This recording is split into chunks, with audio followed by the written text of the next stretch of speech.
Hi, this is the second of three short videos introducing an ethical response to the climate crisis for someone from the UK. The first video considers where we stand in the UK in relation to the world and the climate crisis. We've kind of established that our actions in the UK have dire global effects, especially for the global south. That we in the UK have already far exceeded our fair share of global carbon dioxide emissions, that we're high in readiness and low in vulnerability, which makes us well placed to weather the storms of the coming crisis. And that's especially so in comparison to many other countries. And globally, we're unlikely to keep temperatures to less than 1.5 or 2 degrees of warming without rapid, deep, and almost immediate reductions. And this is not what the UK government is planning at the moment. So this video goes a little further from all of that from the first video to begin to look at the past of the UK and the country's impact on the planet in terms of greenhouse gas emissions and economics. The final video takes the conclusions of the first two videos and offers some suggestions for action. So, some countries are wealthier than others, and a high GDP, gross domestic product per capita, is a simple indication of wealth and economic strength. And this supports a readiness to adapt to the effects of climate breakdown. So this is shown, wealth is effectively shown by the darker blue colours on the map. There we are. And the converse would be a high proportion of a country's population living in extreme poverty. So large numbers of a country's population wouldn't be ready to cope with the effects of climate change. And this is shown by the darker red colours on this map. We already know that the global south is most affected by climate breakdown. And we also know that climate breakdown is broadly caused by the historical emissions of the UK and the global north and our ongoing emissions. And the UK and the global north have money to intervene to redress this situation. So given that climate breakdown is caused by the global north and that it affects mostly the global south, and given that the global north is significantly richer than the global south, you may expect some help.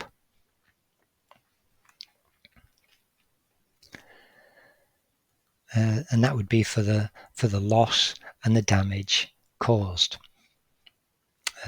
This is not really happening to any great degree.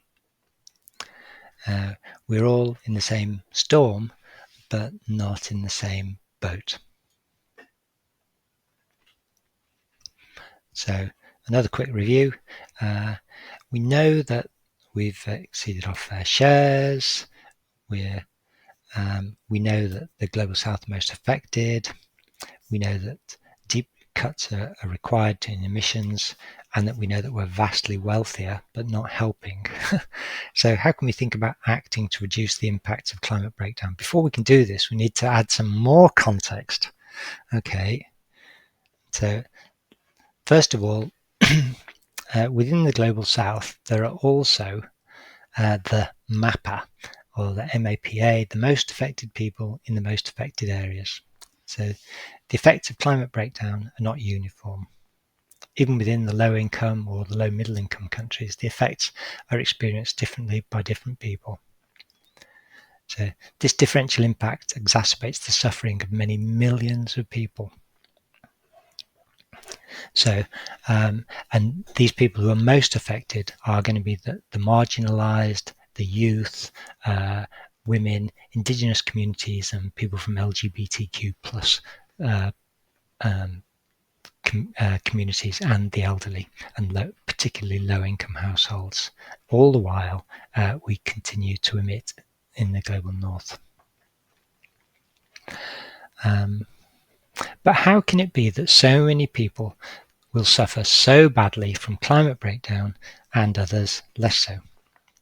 Well, in 2022, the IPCC Sixth Assessment Report considers the causes of vulnerability to climate breakdown, and it uses the word colonialism for the first time. So the impact of our that our emissions have on others is not just to do with our current emissions and climate breakdown, but it's very much to do with our history.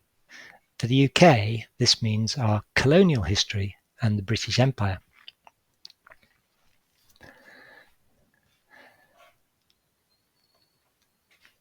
To understand a little of the British Empire and its effects on other countries, we should take a step back to think about capitalism first. So here's a definition from the IMF. Broadly, capitalism is the accumulation of capital from private assets, that's things that you own, and paid labour. You pay for somebody's labour and time. You can achieve this. You could accumulate capital from a forest, for instance. So the natural world can be commodified in a capitalist system, and the labour of people. We would pay people for their labour, and then we would create some profit, and that profit could come to the entrepreneur who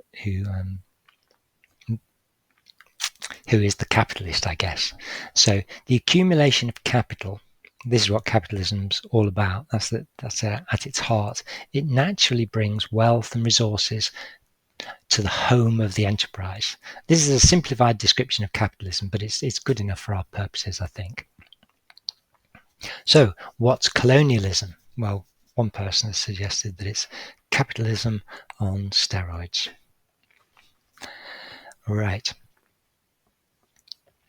So if you want to have an empire, the starting point is to violently conquer and subdue a region, and this must be followed by occupation and control of land. Okay. And then you can begin the capitalist enterprise of extracting profits from the natural resources of the region and from the labour of the people in the region. You can extract the fruits of the labour, you can extract from the natural resources. And while extracting labour and resources at terms that you dictate, the colonial power can also restrict indigenous industry by rule of law, because as the colonial country, you can dictate this. You can dictate what imports and exports are allowed in the colony. So if you do this, you can create a ready-made market for goods made at home, possibly using materials extracted from the colony, manufactured at home, and then re-exported to the colony. For the colonial power, this is a win-win situation. And here's a photo of a poster produced by Empire Marketing around 1930, and it's on display at the Manchester Museum. There's a little note that goes with it, and this is what Cooge Chauhan notes. This nationalistic image celebrates incoming goods to the centre of the empire. The Union Jack. Each arm ends with a signpost indicating one of a number of brutally colonized geographies. The poster unwittingly depicts the founding causes and economic relations of today's climate crisis, marketed to all as central to British entity. It is a legacy which still needs to be unpacked. The signposts point to South and West Africa, Australia, New Zealand, Newfoundland, Canada, and the British Empire extended around the globe. It's ended now, and so all this is in the past.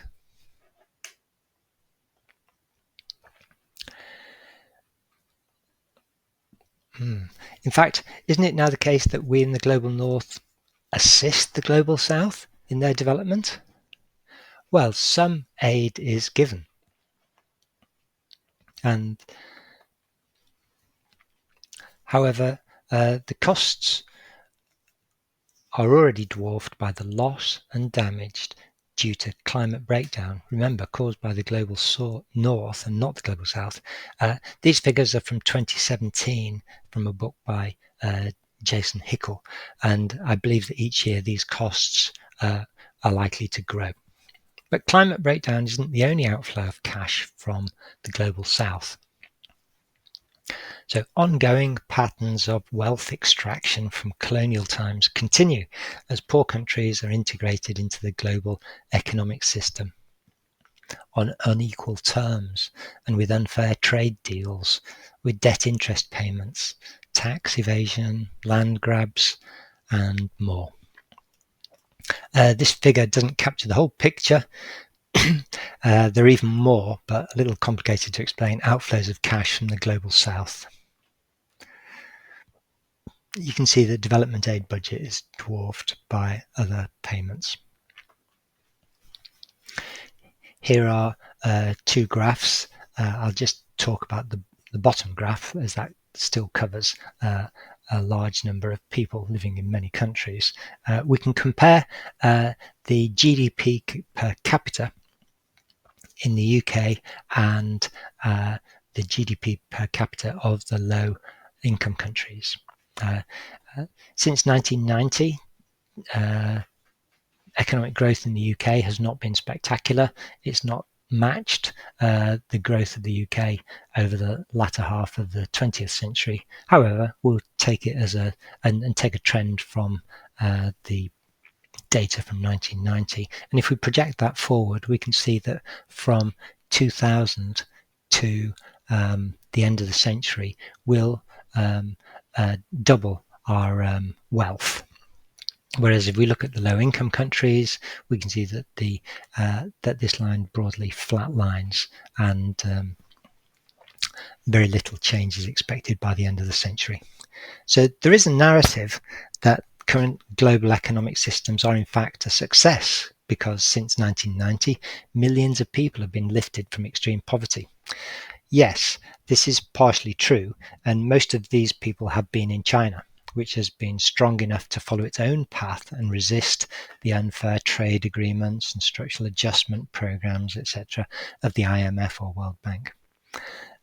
And we should remember that millions of people can be uplifted from extreme poverty by the stroke of a pen, simply redefining the extreme poverty line, which is currently set at $2.15 a day. And there are almost 700 million people below this. And the extreme poverty line is a contentious figure, $2.15 a day. Is that sufficient for somebody to live adequately? However, 44% of people on the planet, that's almost half the people on the planet, about 3.5 billion, they live on less than $6.85 per day. And the World Bank notes that the number of people living under this poverty line has barely changed since 1990 due to population growth. Well, that's the World Bank's opinion, that the cause of this poverty is population growth, and this opinion is not shared by everyone. So the narrative of trickle-down economics is not shown on these graphs, and we should expect that by doing the same things in the future, different outcomes. We shouldn't expect that by doing the same things in the future that we'll get different outcomes. We need to review what we're doing in the UK in the light of its impact around the world. So trickle-down economics, or perhaps trickle-up economics. Finally, in the UK, we live in a developed country with a mature built environment, water, transportation, infrastructure, healthcare, schools, offices, etc. It may appear to be inadequate at times to us, but it's important to understand how infinitely better this is compared to the infrastructure of other poorer countries in the global south. So many of these countries need to build to create their physical infrastructure, and this is not possible without carbon emissions that are bound up with physical development. What this graph shows is an iron rule of higher carbon emissions accompanying economic development. All right. So Chico Mendes was a Brazilian rubber tapper and trade union leader. He was an environmentalist. He fought to preserve the Amazon rainforest and advocated for human rights of Brazilian peasants and indigenous peoples. He was assassinated by a rancher in 1988. Now I'm not advocating socialist class struggle, but this quote of Chico Mendes kind of rings true in the sense that environmentalism on its own is not sufficient to understand the context of climate breakdown. We need to go beyond simply counting carbon. We need to see the bigger picture. We must consider our role in the UK in the Industrial Revolution, our cumulative greenhouse gas emissions, our role in empire in the past, and the post-colonialist economic systems which still benefit us so well today. So, we're coming to the end of this second video, and we can have a little summary. We can see that our local actions have dire global effects, that we've exceeded our fair share of global emissions, we are wealthy, high in readiness, low in vulnerability, and we have played a part in the creation and the continuation of global inequality thanks to empire and the post-colonial world that we live in. So these affairs are interlinked and enormous. They're global. They stretch over centuries, and we may feel small and kind of lacking in influence to make real change to the climate emergency, but we can still try to do the right thing. In the next video, the difficult question of how to do the right thing is considered.